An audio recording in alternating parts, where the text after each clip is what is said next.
Herkese merhabalar. Nefis Yemek Tarifleri mutfağına hoş geldiniz. Bugün sizlerle kebapçılarda yediklerinizi aratmayacak nefis bir acılı ezme tarifi paylaşacağım. Dilerseniz hemen bu pratik tarifin yapılışına başlayalım. 4'e böldüğümüz 1 adet soğanı rondoya alalım. Üzerine yıkayıp doğradığımız 1 adet kırmızı biber,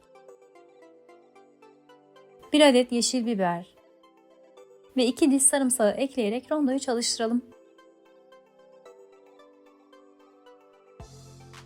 Ardından doğradığımız 3 adet domatesi de ilave ederek rondoyu tekrar çalıştıralım. Birkaç saniye çalıştırmanız yeterli olacaktır. Rondodaki tüm karışımı bir süzgece alarak suyunun süzülmesini sağlayalım. 10-15 dakika suyunun süzülmesini bekledikten sonra tüm malzemeyi bir karıştırma kabına alalım.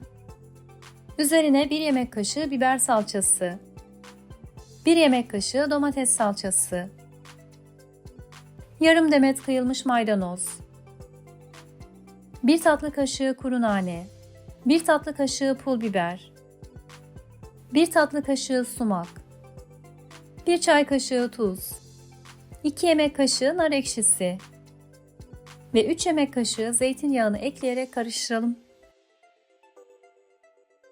Bu aşamada damak zevkinize göre ölçüleri dilediğiniz şekilde ayarlayabilirsiniz. Eğer acı seviyorsanız acı biber salçası kullanabilirsiniz veya sevdiğiniz farklı baharatları da ekleyebilirsiniz. Güzelce karıştırdığımız ezmemiz servise hazır. Maydanoz ve limon dilimleriyle süsleyerek servis edebilirsiniz.